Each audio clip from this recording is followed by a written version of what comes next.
વડોદરાના દેણા ચોકડી પાસે એસટી બસનો અકસ્માત સર્જાયો। વહેલી સવારે પાર્ક કરેલી ટ્રકની પાછળ આ એસટી બસ ઘૂસી ગઈ। બસમાં 37 મુસાફરો સવાર હતા। અકસ્માતમાં 20થી વધારેને ઈજા પહોંચી છે। રોડ પર પાર્ક ટ્રક પાછળ સૂચક બોર્ડ નહોતું તેવું બસ ચાલક કહી રહ્યો છે। બાજુમાંથી અન્ય વાહન ઓવરટેક કરતા અકસ્માત સર્જાયો।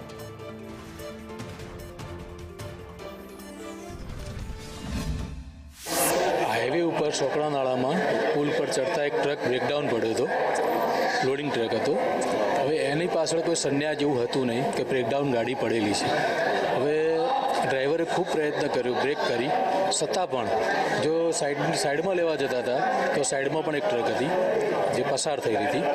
એટલે ખૂબ પ્રયત્ન કર્યો છતાં પણ થોડીક બસ ધડાકાભેર ટ્રકના પાછળ ઠાઠા મળી। આ રીતના વાપીથી મહેસાણા જતી બસમાં મુસાફરી કરી રહ્યા છે ને સવારે 5 વાગે ગોલ્ડન ચોકડી પાસે કંઈ અકસ્માત થયો છે। એમના પરિસ્થિતિ શું છે એમને જાણવું હતું અને મને જણાવ્યું એટલે હું તાત્કાલિક એસએસજી આવ્યો। અહીંયા મેં જોયું કે અકસ્માત થયેલા ઈજાગ્રસ્તોને અહીંયા લાવવામાં આવ્યા। એમાં યાદીમાં પ્રિયંકાબેન ને હિતિક્ષાબેન હતા અને બીજા 4 બાળકો બી હતા।